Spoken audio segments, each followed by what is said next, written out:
right, this may seem an odd question for what I've been talking about recently, but I'm going to make it clear. What is your favorite thing to eat? Can you just imagine your favorite food prepared by the most exquisite chef, or whether it's a chef or somebody you know? For some people, it might be fried chicken and whatever else goes with it, just seasoned perfectly. Or somebody else, it may be a spaghetti dinner. Somebody who's really healthy might put uh, different types of vegetables around and some fruit and some beans, get protein in there. Whatever your favorite meal is, think about it. How much you enjoy eating that meal. Now, what if that meal was laced with arsenic? Would it still be attractive to you? Would you still want to eat it? Perhaps you can brush off the arsenic. Probably not.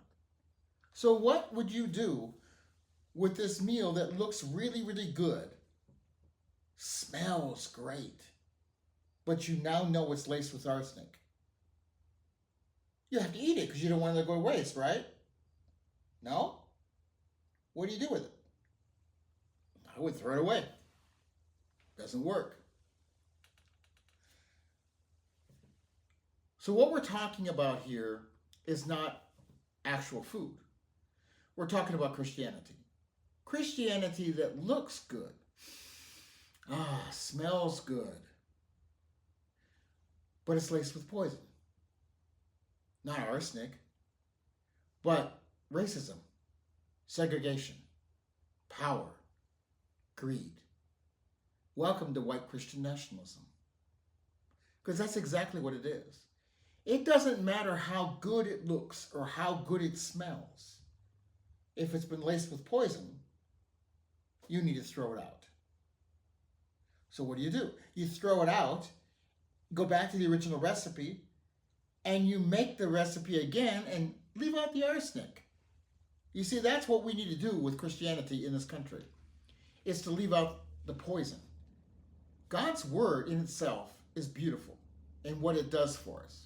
But there are too many people who make something that looks like it's godly, but it has nothing to do with godliness. It has to do with hate.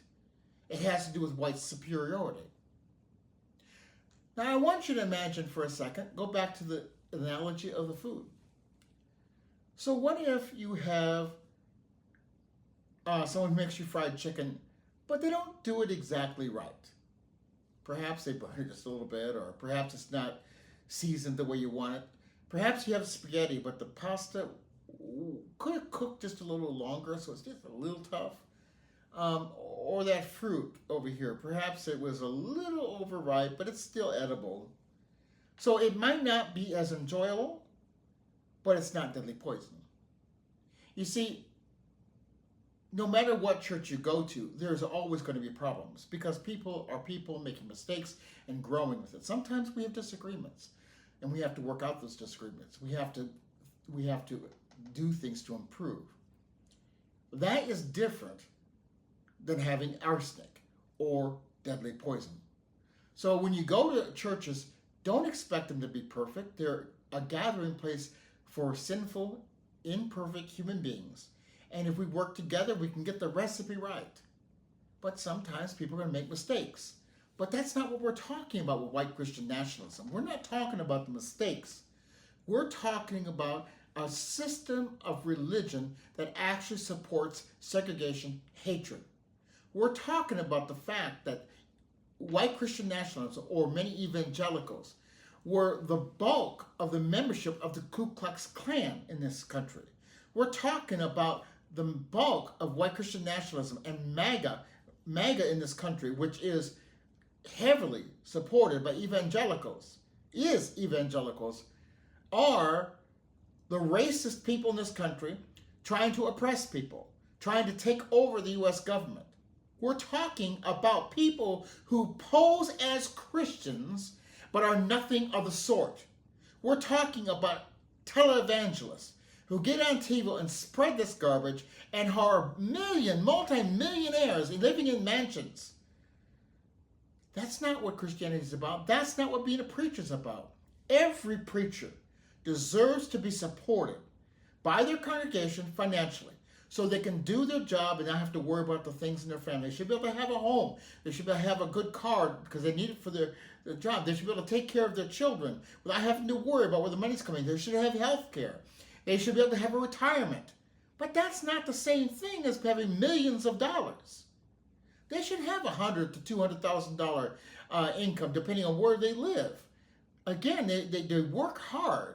If they're a decent preacher, they work hard and serve the church and serve people. If they're out in California, New York, they might need two plus. But no preacher who's doing the work of God needs to have multi-million dollars. Now, they may publish a book, and that's different. They may earn money from that. But I'm saying being supported by the church. But these televangelists are making because this is about power. This is about control. This is about racism. This is about abuse of people. It isn't about God. They use God's name, but it isn't about God. God is about love and compassion.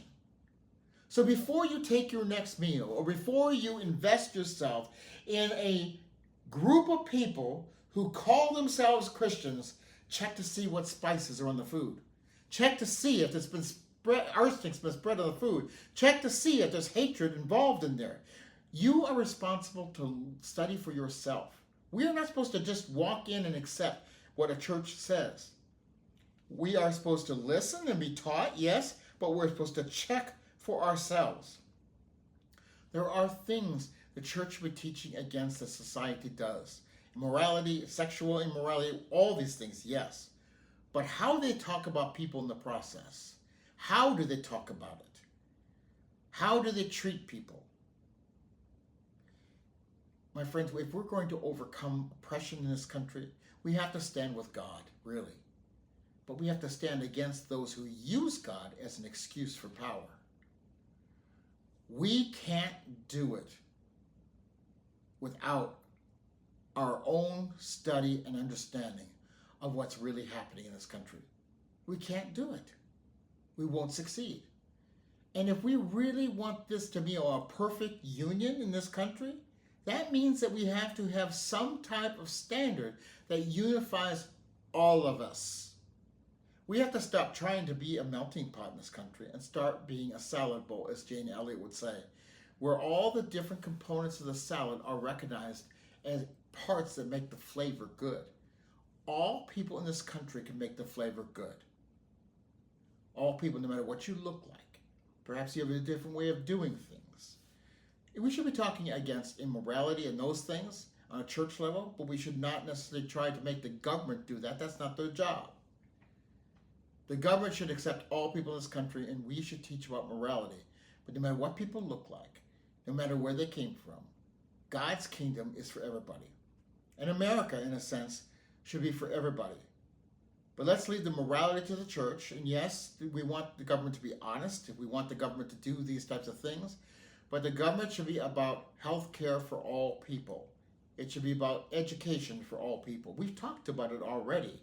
That the reason we don't have universal health care is because of the hope that black people would die out because they couldn't get health care. The reason Medicare is only 80% is the hope that black people couldn't afford that 20%. Okay? Now, yes, greed and power has come into it after the fact, but that's not how it started. And now they want to eliminate Medicaid and Medicare and stuff because they want to, again, they're trying to attack people who they want to just die out. Let's stop. Let's not let them do that. Let's stand up and change this system so it's fair and right. Until we pay less for health care, but everybody has access to health care. Just like you deserve it, so does everybody else. Let's stand together. Let's stop eating food that's laced with arsenic. Stop taking religious groups of people who lace their religion with hate. Remember, folks, if you're confused about it, that's not godliness. Godliness, don't say Christianity is all about hate. It's not. Their form of Christianity is about hate. But what God has put forth is not about hate. It's about love. And yes, following what he asks us to follow. But it's never about hatred towards other people. It might even walk away from people who don't want to do right, but it's not about hatred towards people.